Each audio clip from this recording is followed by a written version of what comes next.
Welcome to Anna's YouTube channel. നമ്മൾ കുമരകത്ത് ഒരു ബോട്ട് യാത്ര പോയതിൻ്റെ കുറച്ച് ക്ലിപ്സാണ് നമ്മളിതിൽ കാണിക്കുന്നത്. നമ്മൾ എങ്ങനെ ഒരു ദിവസം ബോട്ടിൽ സ്പെൻഡ് ചെയ്തു, നമ്മൾ എന്തൊക്കെ ഫുഡൊക്കെ എക്സ്പ്ലോർ ചെയ്തു, അങ്ങനെയുള്ള നമ്മളൊരു ദിവസം എങ്ങനെ ബോട്ടിൽ എൻജോയ് ചെയ്തു എന്നുള്ള ഒരു ചെറിയ ഒരു വീഡിയോ ആണിത് ആഡ് ചെയ്തിരിക്കുന്നത്. നമ്മൾ ആദ്യം തന്നെ കയറിയപ്പോൾ തന്നെ നമുക്ക് കുറച്ച് അത്യാവശ്യം കുടിക്കാനുള്ള വെള്ളമൊക്കെ അവർ അറേഞ്ച് ചെയ്ത് വെച്ചിട്ടുണ്ടായിരുന്നു. അപ്പോൾ ഈ ബോട്ടിലാണ് നമ്മൾ പോകുന്നത്. ഇപ്പോൾ ബോട്ട് നിർത്തിയിട്ടിരിക്കുകയാണ്. ഇവിടെ നമ്മൾ ബോട്ടിൻ്റെ ഉള്ളിലേക്ക് കയറുവാണെങ്കിൽ നമുക്ക് അപ്സ്റ്റേഴ്സിൽ ആക്ച്വലി അവിടെ നല്ലൊരു വ്യൂ ഉണ്ട്. നമുക്കൊന്ന് കയറി നോക്കാം. അപ്പോൾ നമ്മൾ അതിൻ്റെ മുകളിലോട്ട് പോകുന്ന ഒരു വ്യൂ ആണ് കാണിക്കുന്നത്.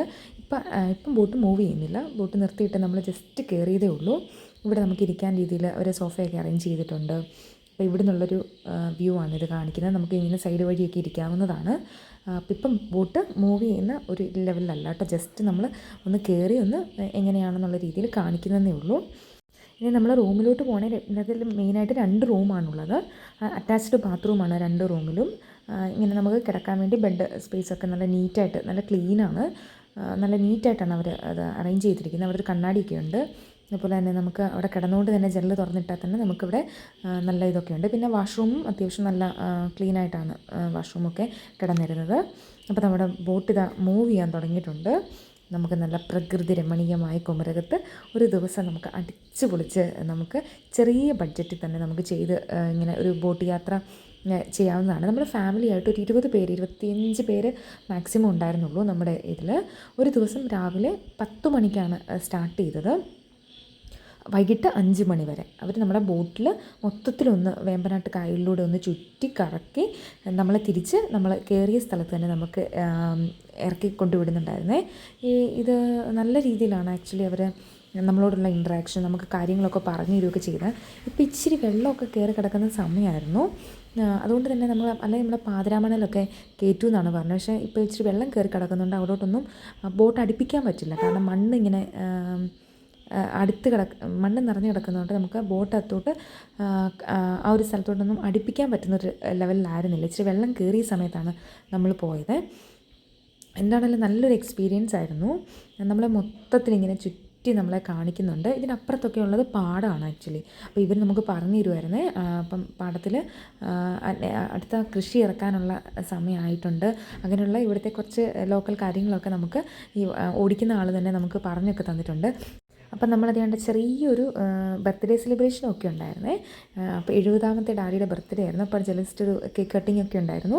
പിന്നെ ഇതിനകത്ത് ഏറ്റവും എനിക്ക് ഇഷ്ടപ്പെട്ടൊരു ഇതെന്ന് പറഞ്ഞാൽ ഈ സ്പീഡ് ബോട്ടിൽ നമുക്ക് അവർ തന്നെ നമ്മളെ ഇത് ശരിക്കും കായലിൻ്റെ നടുക്ക് തന്നെയാണ്. അപ്പോൾ അവിടെ വെച്ചിട്ട് ഇങ്ങനെ സ്പീഡ് ബോട്ടിൽ ആൾക്കാർ വന്ന് എനിക്ക് തോന്നുന്നു ഒരാൾക്ക് 300 രൂപയോ അങ്ങനെ എന്തോ ആയിരുന്നു.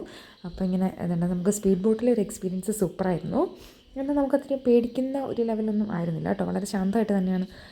അത്യാവശ്യം നല്ല, നമുക്കത്ര ഭയമൊന്നും തോന്നിയില്ല. എല്ലാവരും കൂടി ഇരുന്നിട്ടായിരിക്കും. പിന്നെ ഇതുപോലെ തന്നെ ഇടയ്ക്ക് ചിലപ്പോൾ ഇങ്ങനെ നമ്മൾ ഏകദേശം ഒരു 11 മണിയൊക്കെ ആയപ്പം അതുവഴി ഐസ്ക്രീമും അങ്ങനെ നമുക്ക് അത്യാവശ്യം വേണ്ട സാധനങ്ങളൊക്കെ നമുക്ക് അവിടെ തന്നെ കിട്ടും. പിന്നെ ഇങ്ങനെ ഞണ്ടിനെയൊക്കെ അവരെ എവിടെ അടുപ്പിച്ചിട്ട് ഇങ്ങനെ ഫ്രഷായിട്ട് നമുക്ക് ജീവനുള്ള ഞണ്ട്, അതുപോലെ തന്നെ കൊഞ്ച്, കരിമീൻ, ഇങ്ങനെയുള്ള സാധനങ്ങളൊക്കെ നമുക്ക് വേണമെങ്കിൽ നമുക്ക് മേടിച്ചു കൊടുത്തു കഴിഞ്ഞാൽ അവർ നമുക്ക് നല്ല നീറ്റായിട്ട് അത് ക്ലീൻ ചെയ്ത് ഫ്രൈ ചെയ്ത് നമുക്ക് ഫുഡിൻ്റെ കൂടെ നമുക്ക് തരുന്നതാണ്. നമ്മൾ നേരത്തെ പറയുകയാണെങ്കിൽ അല്ലാതെ എടുക്കാം. നമുക്ക് പിന്നെ ആവശ്യത്തിന് വേണമെങ്കിൽ മേടിച്ചുകൊണ്ടൊക്കെ പോകാം. നല്ല ഫ്രഷായിട്ടുള്ള ഇതാണ്. പിന്നെ അതിൻ്റെ കായലിൻ്റെ സൈഡിലോട്ടൊരു പള്ളി എന്നൊക്കെ, ചിത്തിരപ്പള്ളി അങ്ങനെ എന്തോ ആണ് പറഞ്ഞത്. നല്ലൊരു എക്സ്പീരിയൻസ് ആയിരുന്നു. നമ്മൾ കാലിൻ്റെ നടുക്ക് നല്ല ശാന്തമായിട്ട് നമുക്ക് രാവിലെ 10 മണി മുതൽ വൈകിട്ട് ഒരു 5 മണി വരെ നമുക്ക് സ്പെൻഡ് ചെയ്യാൻ പറ്റുന്ന ഒരു അടിപൊളിയാണ്. പിന്നെ നമ്മളവിടെ കഴിച്ച ഫുഡെന്ന് പറഞ്ഞാൽ നമുക്ക് നല്ല ഫ്രഷായിട്ടുള്ള കരിമീൻ ഒരു നന്നായിട്ട് പൊള്ളിച്ച് നമുക്ക് തന്നിട്ടുണ്ടായിരുന്നു. നല്ല മസാലയൊക്കെ പുരട്ടി കരിമീൻ തന്നിട്ടുണ്ടായിരുന്നു. അതുപോലെ തന്നെ അതിൻ്റെ കൂടെ നമുക്ക് കഴിക്കാൻ വേണ്ടി സാലഡ് ഉണ്ടായിരുന്നു. വെജിറ്റബിൾ സാലഡാണ്. അതുപോലെ നമുക്ക് ആവശ്യത്തിന് ഉപ്പ്, അച്ചാർ, അങ്ങനെയുള്ള സാധനങ്ങളൊക്കെ വെച്ചിട്ടുണ്ടായിരുന്നു.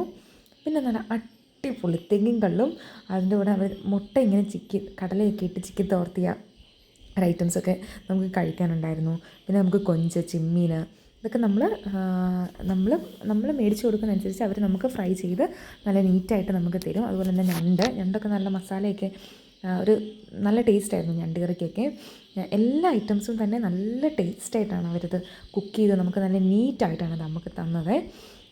അതുപോലെ ചെമ്മീനൊക്കെ നല്ലതായിരുന്നു. അതുപോലെ തന്നെ നമുക്ക് ഉച്ചയ്ക്ക് ചോറ്, മീൻ കറി, അവിയൽ, തോരനുണ്ടായിരുന്നു, മോരുണ്ടായിരുന്നു, സാമ്പാറുണ്ടായിരുന്നു. പിന്നെ നമുക്ക് ഇടയ്ക്ക് കുറച്ച് സ്നാക്കായിട്ടൊക്കെ അവർ കുറച്ച് നല്ല ഫ്രഷ് കൊഴുവ ഇങ്ങനെ നമുക്ക് നന്നായിട്ട് ഫ്രൈ ചെയ്ത് സവോളയൊക്കെ ഇട്ട് നമുക്ക് തന്നിട്ടുണ്ടായിരുന്നു. അപ്പം തന്നെ ഇതൊക്കെയാണ് നമ്മൾ ആ ബോട്ടിൽ നമ്മൾ കഴിച്ച ഫുഡുകളെന്നൊക്കെ പറഞ്ഞാൽ. ഫുഡ് കഴിച്ചതാണെങ്കിലും ശരിക്കും എല്ലാം സൂപ്പറായിരുന്നു. പിന്നെ നമ്മൾ നല്ല നാടൻ തിങ്കള്ളായിരുന്നു ഉണ്ടായിരുന്നത്. അപ്പോൾ അത് നമ്മൾ അതിൻ്റെ കൂടെയാണ് നമുക്ക് കുറച്ച് മുട്ടയൊക്കെ അവർ ചിക്കി തോർത്തി നമുക്കിങ്ങനെ കടലയൊക്കെ ഇട്ട് അതിനൊരു സ്പെഷ്യൽ ടേസ്റ്റായിരുന്നു കേട്ടോ. അപ്പം നല്ല അടിപൊളി ഒരു എക്സ്പീരിയൻസ് ആയിരുന്നു. ഇതുപോലെ ഒരുപാട് ഹൗസ് ബോട്ടുകൾ നമുക്ക് കാണാനൊക്കെ പറ്റുന്നുണ്ടായിരുന്നു കേട്ടോ. പക്ഷേ ഇപ്പം നമ്മൾ പോയ സമയത്ത് കുറച്ച് വെള്ളം ഒഴുക്ക് കൂടുതലുള്ള സമയമായതുകൊണ്ടാണ് നമുക്ക് കൂടുതൽ സ്ഥലങ്ങളിലേക്ക് അവർക്ക് ബോട്ട് അടുപ്പിക്കാൻ പറ്റുന്നുണ്ടായിരുന്നില്ല. മണ്ണ് കയറി കിടക്കുന്ന സമയമായിരുന്നു. പിന്നെ നമുക്ക് ഇങ്ങനെ ചവിട്ടാനൊക്കെ നമുക്ക് അവർ ഇത് തന്നിട്ടുണ്ടായിരുന്നു. കുറച്ച് ഓളമൊക്കെ കുറഞ്ഞ് മഴയൊക്കെ ഒന്ന് ശാന്തമായി. ഇടയ്ക്ക് വെച്ച് നല്ല മഴയൊക്കെ ഉണ്ടായിരുന്നു. എങ്കിലും നമ്മളും അങ്ങനെ നനയത്തൊന്നുമില്ല കേട്ടോ. അങ്ങനെ ഇതൊന്നുമില്ല. നമുക്ക് നന്നായിട്ട് തന്നെ എൻജോയ് ചെയ്ത് നല്ലതായിട്ട് പോകാൻ പറ്റുമായിരുന്നു. നല്ല തണുത്ത കാറ്റാണ് ആക്ച്വലി ഇവിടെ ഇരിക്കുമ്പോൾ തന്നെ നമുക്ക് ഫീൽ ചെയ്യുന്നത്. എൻ്റെ ഒരു അഭിപ്രായത്തിൽ നമുക്ക് ചെറിയൊരു ഫംഗ്ഷനൊക്കെ ഒരു ദിവസം ഒരു ഡേ ഫുൾ എൻജോയ് ചെയ്ത് കുമരകത്തൊന്ന് എക്സ്പ്ലോർ ചെയ്യണമെന്നുള്ളവർക്ക് ഈ ഹൗസ് ബോട്ട് എടുത്ത് മൊത്തത്തിലൊന്ന് കറങ്ങുന്ന ഒരു നല്ല ഓപ്ഷനാണ്. പിന്നെ ചെറിയൊരു പരിപാടിയൊക്കെ നമുക്ക് ഇതിൻ്റെ ഒരു ടോട്ടൽ ഒരു കോസ്റ്റ് എന്നൊക്കെ പറഞ്ഞാൽ ഏകദേശം ഒരു 25 ഒക്കെ ആയിട്ടുണ്ട് നമുക്ക് ഇതൊന്ന് അറേഞ്ച് ചെയ്ത് സെറ്റാക്കി എടുക്കാൻ വേണ്ടി. അപ്പോൾ നമുക്ക് ഇങ്ങനെ ചെറിയ ഫങ്ഷൻസൊക്കെ ഉണ്ടെങ്കിൽ ഫാമിലിയൊക്കെ ആയിട്ട് ഒരു 10-25 പേർക്കൊക്കെ കൂടി ഇങ്ങനെ ഒരു ഹൗസ് ബോട്ടൊക്കെ എടുത്ത് മൊത്തത്തിൽ നമുക്ക് എൻജോയ് ചെയ്ത് ഇൻക്ലൂഡിങ് ഫുഡാണ് ഞാൻ ആ റേറ്റ് പറഞ്ഞത് ആക്ച്വലി. അപ്പം വീഡിയോ ഇഷ്ടപ്പെട്ടാൽ നിങ്ങളെല്ലാം ലൈക്ക് ചെയ്യണം, ഷെയർ ചെയ്യണം, സബ്സ്ക്രൈബ് ചെയ്യണം. Thanks for watching Anna's YouTube channel.